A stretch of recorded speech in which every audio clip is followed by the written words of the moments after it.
Hello and Om Shanti to all of you and good evening.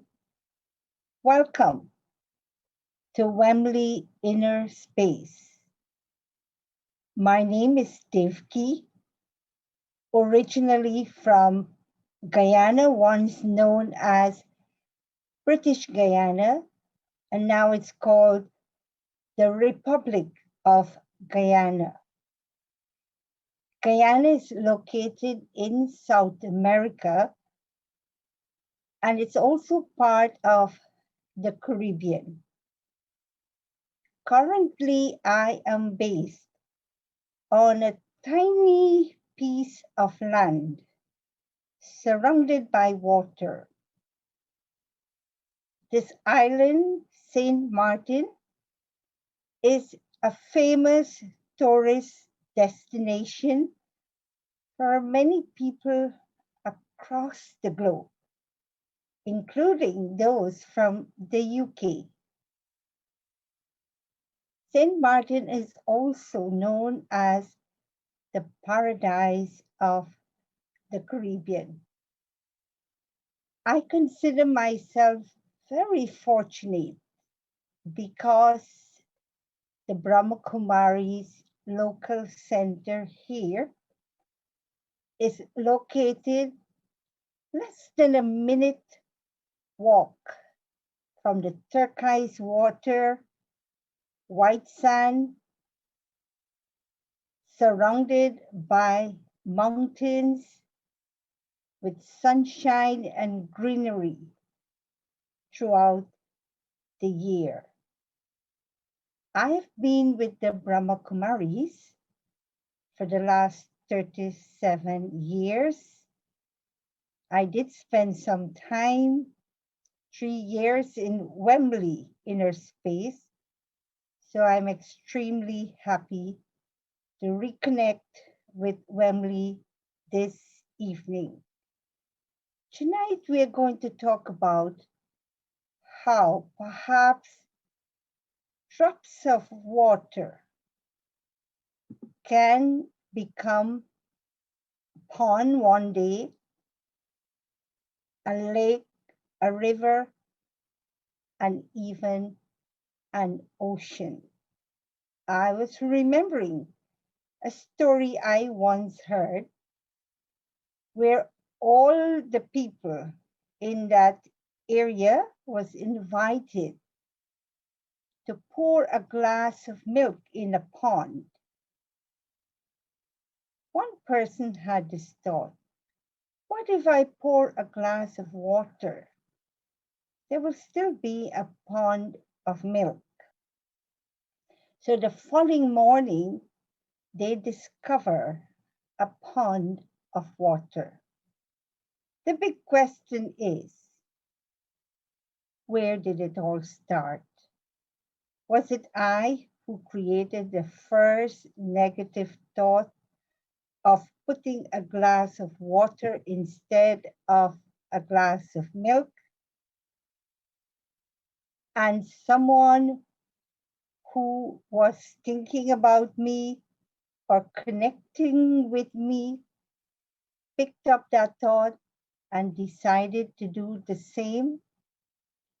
Or was I influenced by the collective energy of the other participants? They were sending out that thought and I was picking it up. We will never come to know. And this is why it is so essential for all of us to create positive thoughts. So, not just that these positive thoughts that we create can be beneficial to myself, but anyone and everyone who connects with me, they can also benefit. And those positive thoughts can have a powerful and positive effect in the environment that I live and work in. There's an old saying, Watch your thoughts. They can become words. Watch your words. They can become actions. Watch your actions. They can become habits. Watch your habits. They're shaping your personality. And what's your personality? It is designing your destiny. It is so easy to accept and resonate with the idea. I think it, I say it. It is easy to connect words being put into action, manifested into action. We can relate with that idea. When it comes to actions shaping my personality, kind of want to back off and start the blame game. When my personality determines my destiny, then I have a big question. I think God is designing my destiny. The universe is designing my destiny. My childhood is responsible for my destiny. My upbringing, my parents, the government. We tend to want to play the blame game and free ourselves. There's another famous saying: 1,000-mile journey begins with the first step. Imagine one single mango seed has the potential to grow into a full-grown tree laden with mangoes, and each mango will produce a seed, and each seed will grow into a full-grown tree laden with mangoes.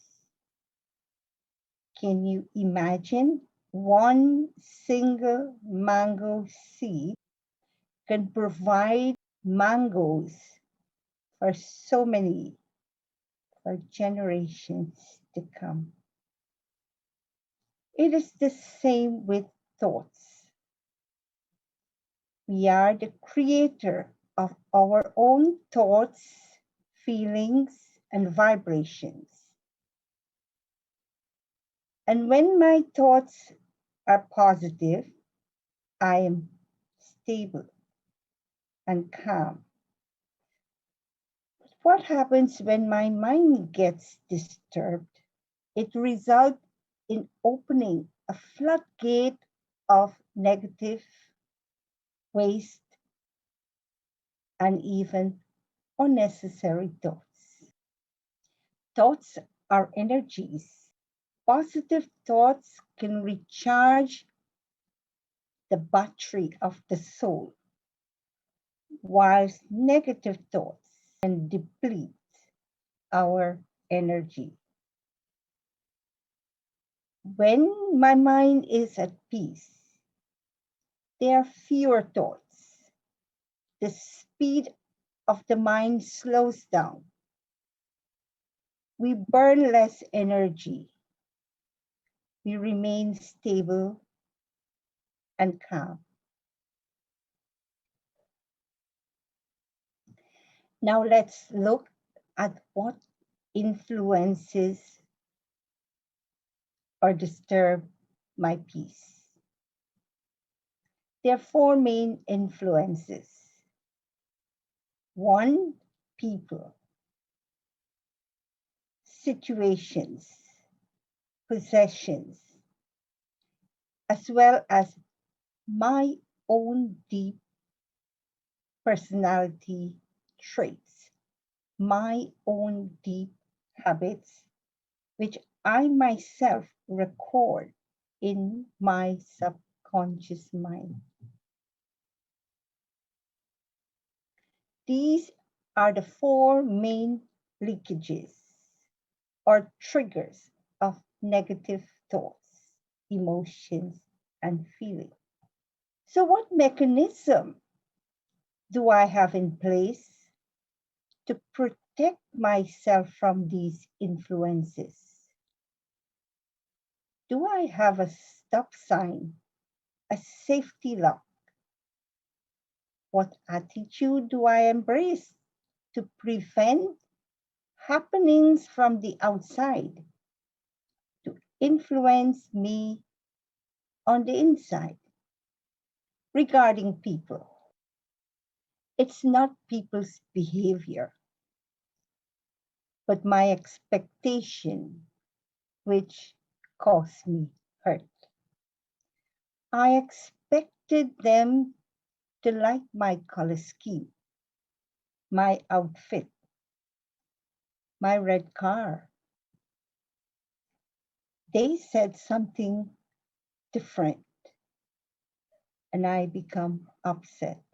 It's not what they say, but it is how I felt about what they say and what they did, or what they didn't say or didn't do.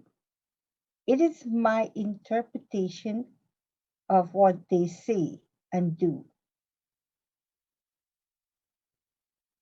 If I am bitter, that's the filter, the lens I will look through.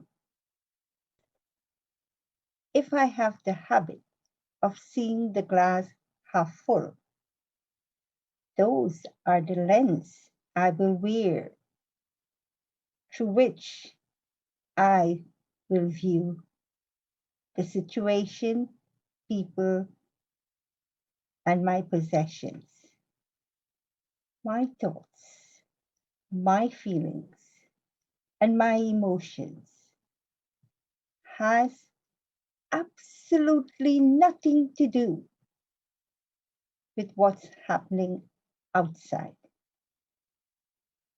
My interpretation of someone's words, behavior, they may be honest and give their honest opinion. They may say to me, I don't like your outfit. They don't suit your personality. And I interpret, see, they don't love me. They don't respect me. That's why they say these things. It's no longer rocket science that no one can insult me, disrespect me, upset me, make me angry, hurt me. And why? Simply because I am the owner of my own feelings and emotions. I remembered some time ago, I met two individuals, and one, a woman, who said to me, I would like to learn meditation because I have so much pain inside. My family don't love me. And as she was relating the story, or her side of the story, she was showing so much emotions. So at some point, I asked her, how did you come to that conclusion that your family don't love you?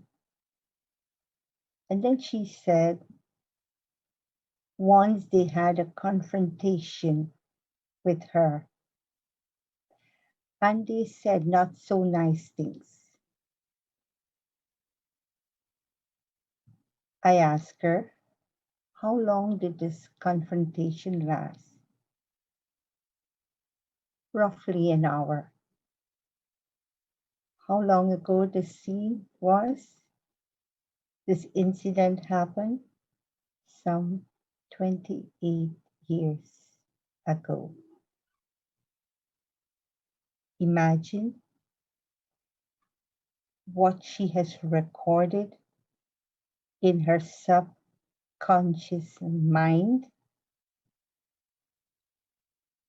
and what she has been using for the last 28 years as her background playback music. Imagine how many people she must have told this story to, how many intellects and minds of individuals she had disturbed. How many negative energy was she instrumental in creating in people's mind for her family, even though many, including myself, have never met and may never meet. And yet, it is possible for her action to influence so many people towards their relationship with her family members. And then let's look at it in a more personal way. Every time she thinks of that event that took place 28 years ago and last for 1 hour, every time she brings that memory back, emerge it from her subconscious mind. What is she doing to every single cell in her body? What is she doing to every organ of her body? And what is she doing when she sends out those vibrations in that same atmosphere where she lives and works? And what about the people who live and work around her? Maybe her child, her co-worker, her partner. When she thinks about and she gets disturbed and she sends out these negative, hurtful, sorrowful feelings in the atmosphere, is it going to affect her relationship, not just with her body, but her relationship with those around her who are connected directly or indirectly with her? And what about the environment, the aura she's creating when she sends out these vibrations? Are these thoughts of sorrow, pain, blame, boosting her self respect? Is it increasing her resilience, her faith, her trust, her inner power, her willpower? Let us reflect on this experience only so that we become also aware of our responsibility to maintaining our own health, our own healthy relationship, and our own healthy environment. Self, relationship, and environment are deeply connected. And whatever we record in our subconscious mind becomes the basis of our negative self talk. Our self talk has a big influence on how we feel about ourselves. I'm tempted to tell another encounter. I was working with a group of individuals, all who wanted to learn meditation. And in that group, there was a young lady and her mother. So at some point, I invited everyone to introduce themselves and tell why they want to learn meditation.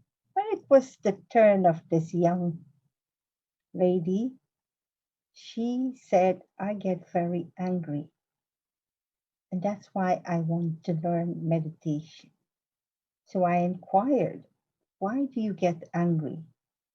And she told her story. She lives in an apartment building, and her next door neighbor, she has a dog. And that dog will come into her garden and on her porch and create a mess.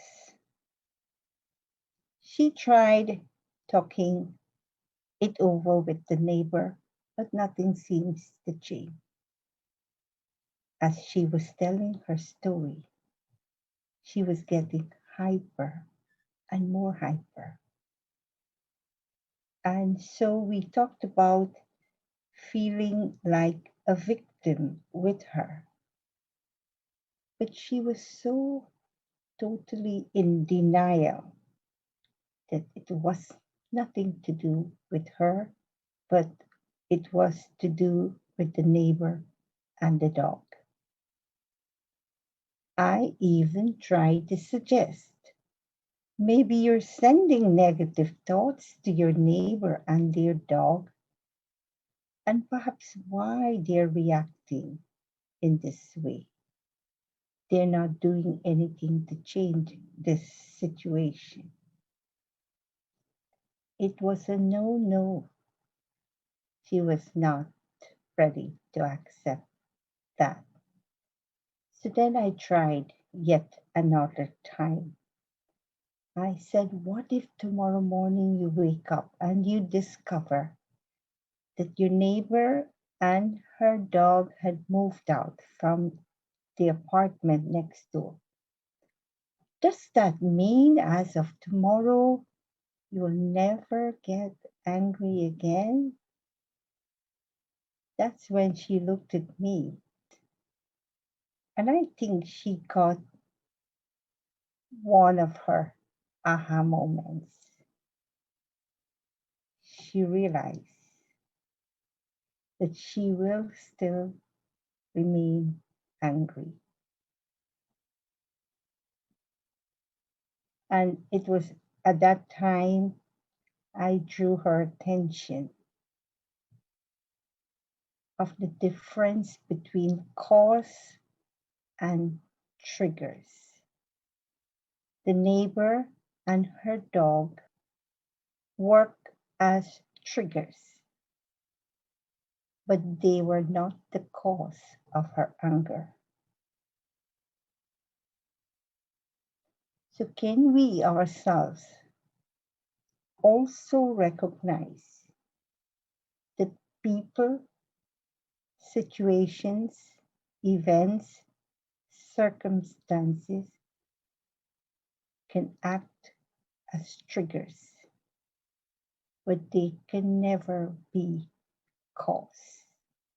Because cause means I am the creator of my own feelings, emotions, and thoughts. So, what do I do in a case like this? There's a situation, and that situation is creating negative emotions within myself. So, what's the practice when we encounter someone or we are involved in an event or witnessing a situation that I have no control over? I can't control anyone's behavior, and I have often no control of many situations in my life. So, what do I do at that time? What's my practice? There's a beautiful methodology that I want to remind you of, and it's called SOS. Stand back, the first S, observe, O, and steer. Steer your thoughts. So, whenever you find yourself becoming emotional, one of the understanding that we have to develop is that when we are emotional, nearly all our senses become severely impaired. My mind becomes crowded with thoughts. When my mind is overwhelmed by overthinking, my power to discriminate accurately, to discern accurately, becomes clouded. There's very little clarity when my mind is confused. And so I cannot make right decisions or decision at that time based on those emotions. If the emotion of distrust comes up, that's the filter I will look at that situation or the behavior of that individual. It will color my view of that situation or of that individual. If there's bitterness, that's how I will view that person's behavior or that event. And because of that, I'm actually not seeing the whole picture. I'm only seeing through my own perception, through my own life's experience. And so I cannot make right judgment at that time. And what will I hear? I will only hear what I want to hear. What I will see, I will only see what I want to see. So my thinking gets disturbed. My vision becomes very limited. All my senses are not able to function accurately at that time. So that's why stand back is a healthy option. Maybe the situation does not permit or allow us to physically separate ourselves from that situation or from that individual.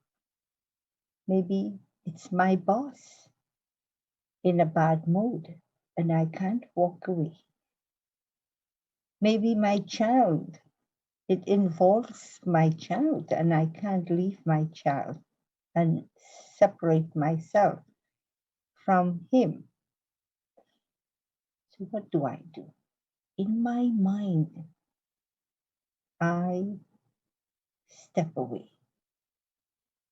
Like the practice of putting a bead in your mouth. That means don't try to say anything at that time. Don't add fuel to fire. So put the bead in your mouth or count from 1 to 10. Any interesting options given. So step back allows you to change your angle, your view from perhaps a 90-degree angle to a 180-degree. Every step you take backward, you are gaining back your composure. You're clearing your mind. And at the same time, you're getting a better view, a bigger view. So stepping back is a very healthy practice. What if you take a helicopter view? And what's a helicopter view? The ability to recognize that this situation might be a trigger of something that happened in the past. That whatever is happening today is definitely as a result of something, a seed that was planted, an action that was done yesterday, and this is the result. So instead of just viewing the situation as it is currently, pause to reflect what may have triggered this situation. Was it I who must have contributed to the situation in the past, and this is the result? So viewing the situation through the eyes of the past. And we all know there's a deep connection between yesterday, today, and tomorrow. And then the next aspect of a helicopter view is to be able to look into the future and understand the impact of your decision, your choice, the actions you're going to take right now. So don't just jump to a conclusion. Don't just decide on the spur of a moment. I will do this. This is what I need to do. Carefully consider the option. Can my decision right now have a long-lasting effect in the future? Can my decision I take now elongate the situation? Or can my decision now finish the situation once and for all? So helicopter view means to view the three aspects of time: past, present, and future. Another practice when you are in a situation in which individuals or the event you have no control over. Put a full stop. A situation has already happened. Someone already said something. Nothing I could do can reverse that which has already been done. So put a full stop. You can't reverse or change the past. Everyone's capacity is different. Personality is different. Each individual is an individual in his or her own rights. And that right has to be respected. Everyone has a right to their own opinion. We can't change others. We can't change situation, but we can change our attitude towards that person or situation. Everyone is trying their best, including myself. So don't compare yourself with others. Don't judge others. Don't be harsh on yourself. If someone asks you how you're doing, often we say we are trying, we're doing our best. What would you like other people to do? What kind of moral support would you like them to offer to you when you know you're trying your best? You would want them to at least accept you. And how about you accepting others too? Because they are also trying. It's like we admire so many people, pop stars, our grandparents, our parents, our colleagues, friends, partners. We love and admire many people. But at the end of the day, we just love being ourselves. So there's a saying, be yourself. It is far much more easier than pretending to be someone else. Another practice is every scene in the drama is accurate, predestined. Predestined means what seeds I'm sowing today, I'm in fact designing my tomorrow. So when something happens tomorrow, that was designed by me yesterday. So it was accurate.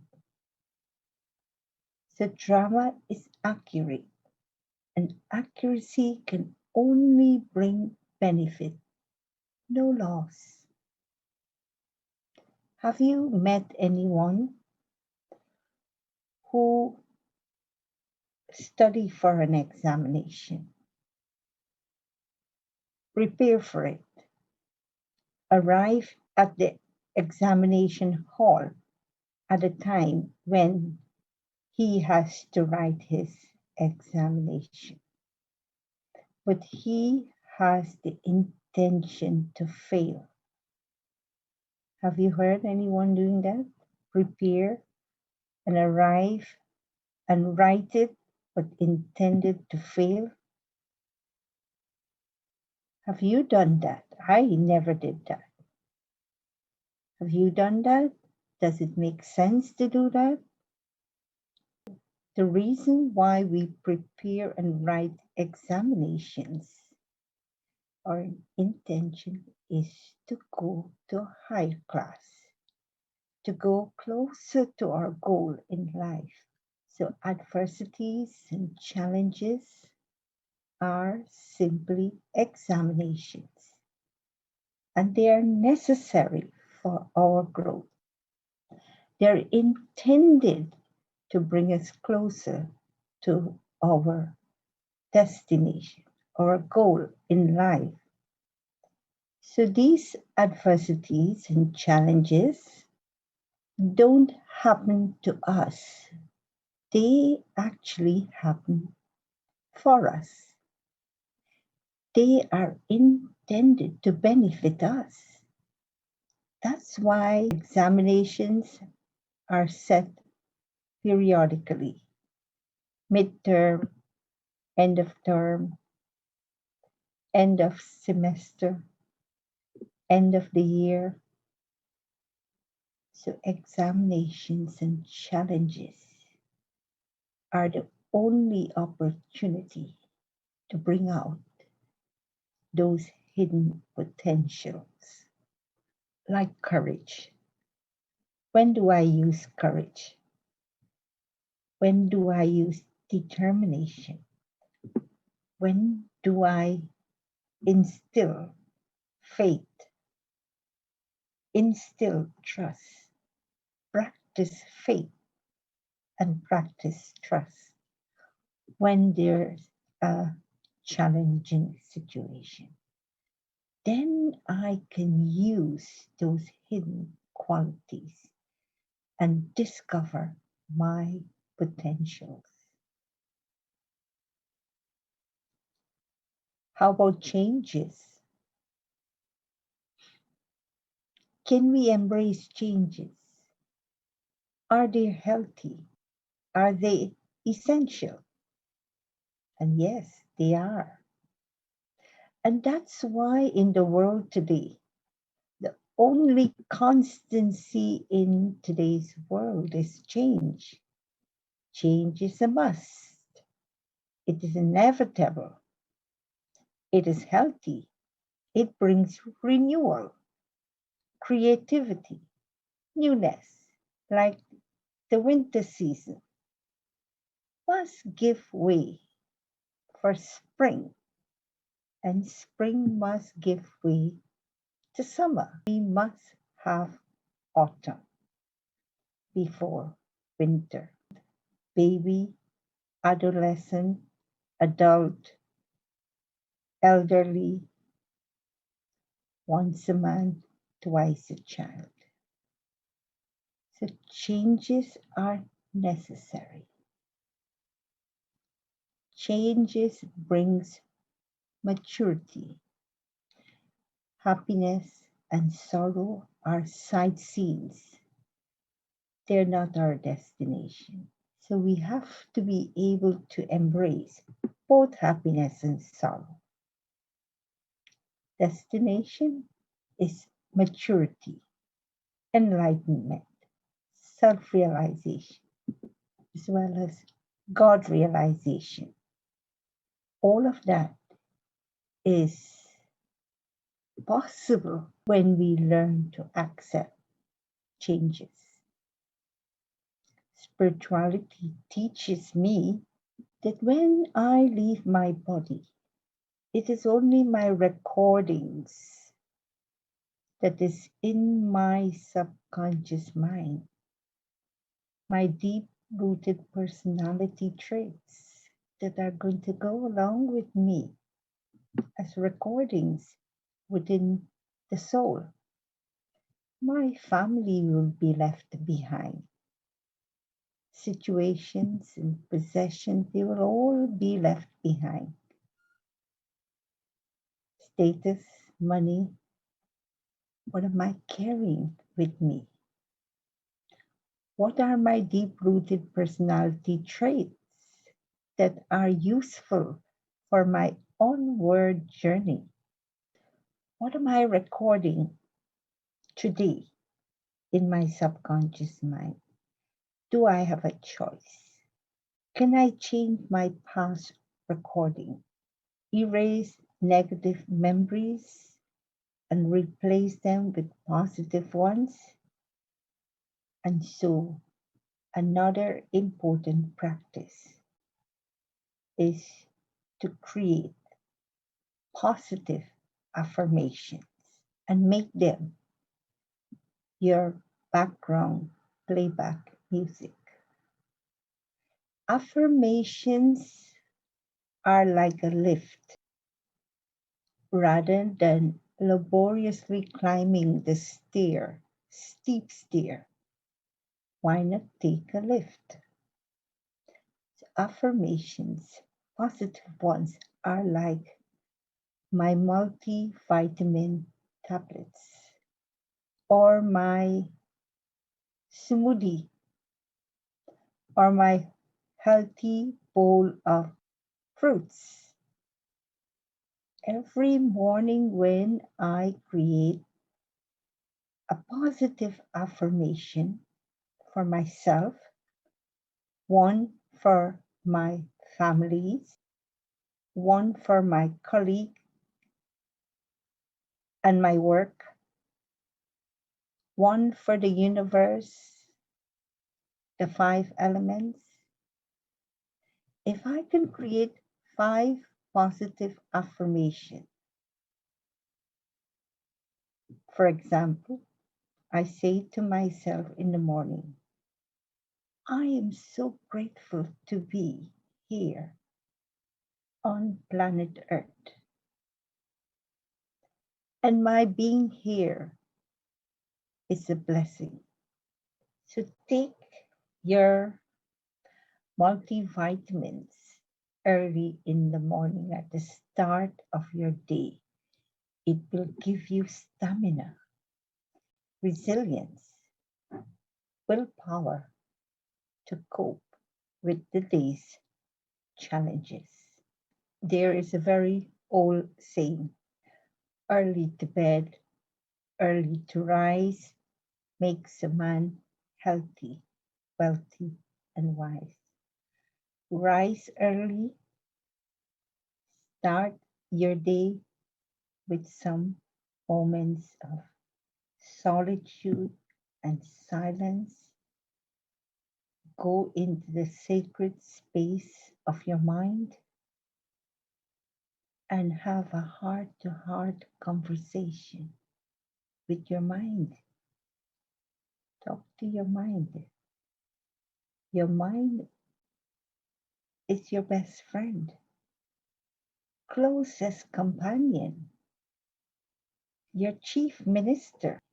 If you smell fresh bread, your mind will go there. If you hear beautiful music, your mind will go there. If you see a beautiful scene of nature, your mind will go there. So, mind is your chief minister. Your mind is the gateway to your subconsciousness. Another important awareness we must develop, and that is, who am I? In fact, we are all souls in a human body. We don't have a soul, but we have a body. I am a soul, and I have a body, and I play a variety of roles. But I, the soul, am separated from my body and from my roles. Like a driver is separated from his car and from his destination. Three different aspects.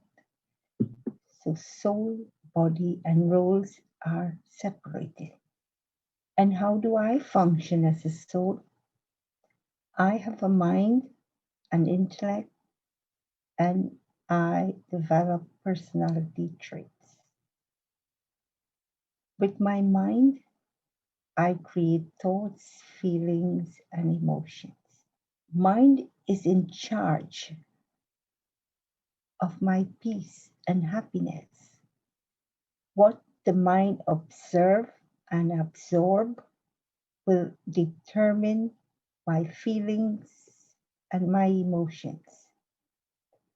Mind can be an unruly child, spoiled child, but it can also be a disciplined child. I am the owner of that mind.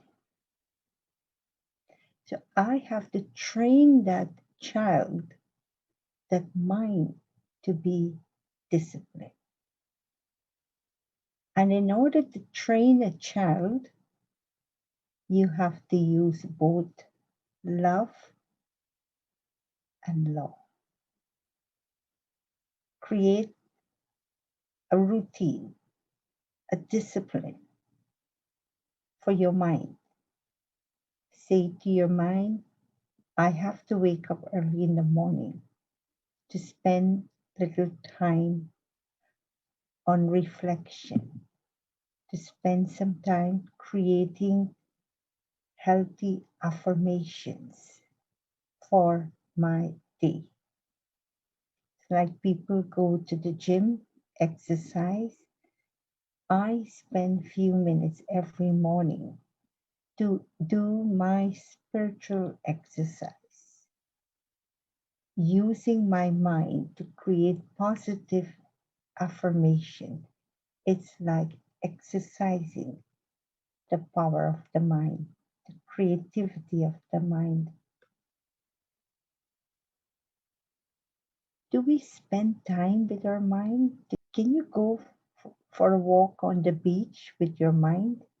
Just you and your mind, having a dialogue, having a conversation, talking to your mind with love, treating your mind with respect.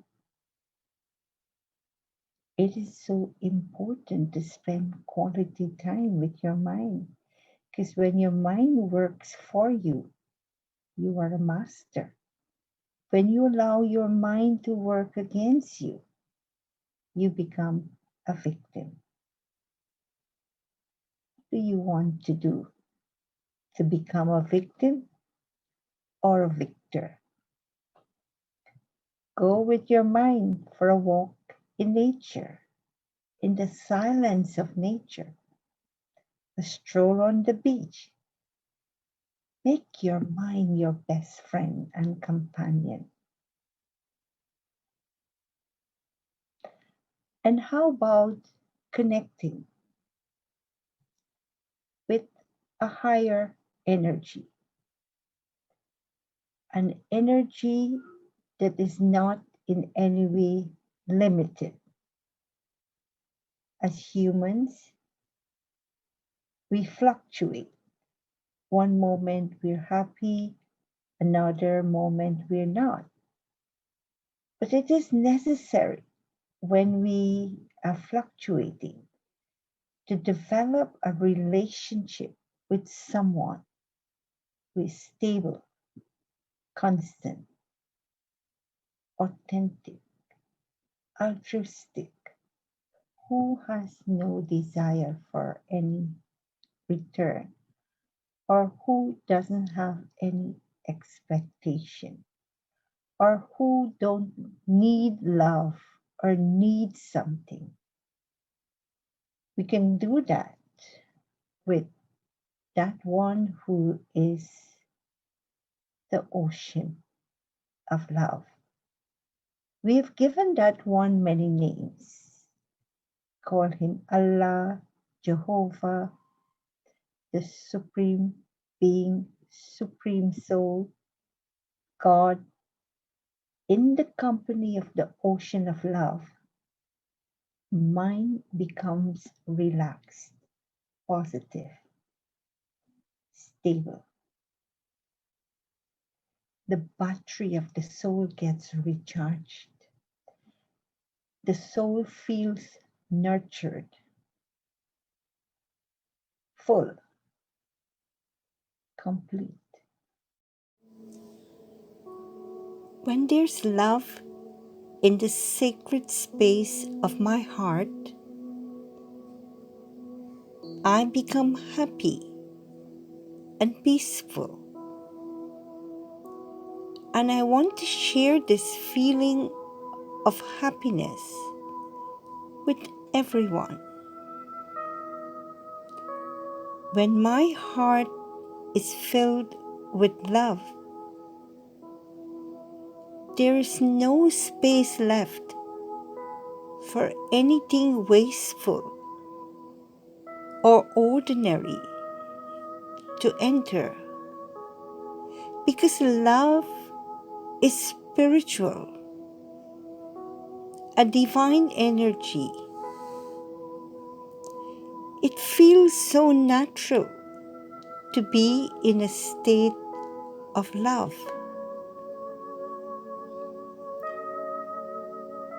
I want to keep this pure energy of love with me always. This love melts my heart. It softens my heart and fills it with altruism.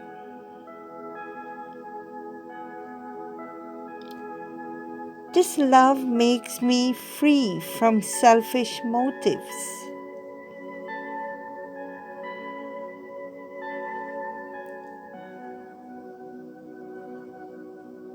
Altruistic love is pure,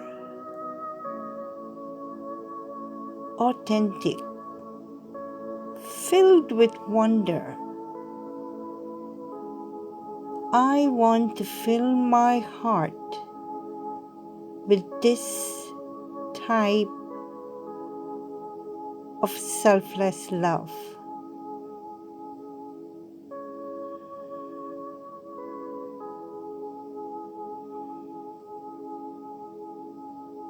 Let my heart overflow with this powerful energy of love so that it can touch the hearts of others. And this powerful energy of love is what the world needs most today.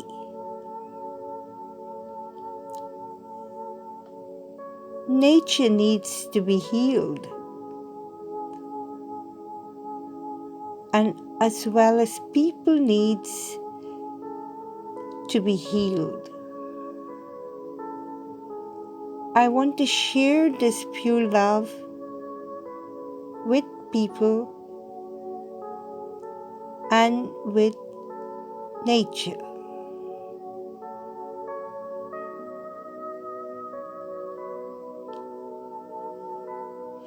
God has taught me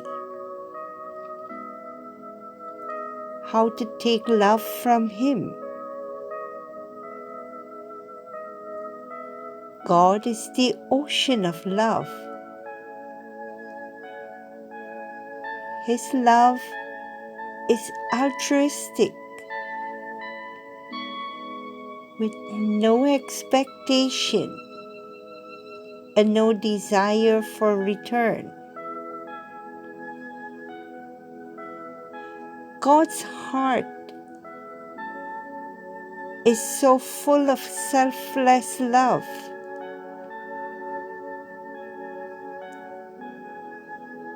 That every one of us can take love from God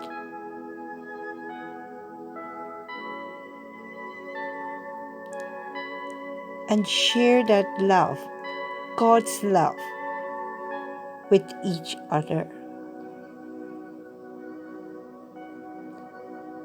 Let my heart become so big that it can hold the love of everyone.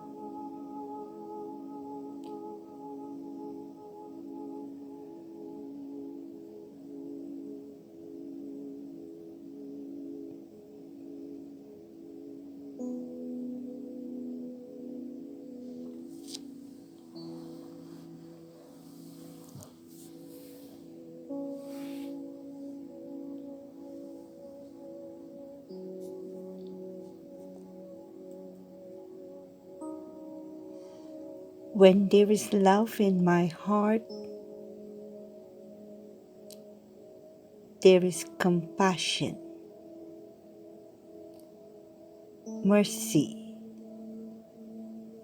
forgiveness.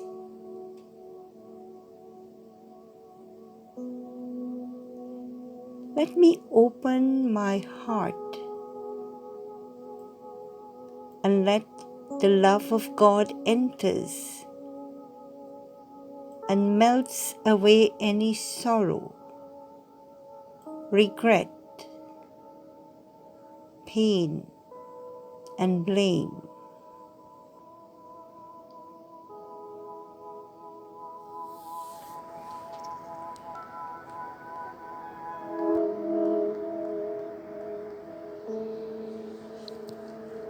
Om Shanti, and thank you very much for joining us at Wembley Inner Space.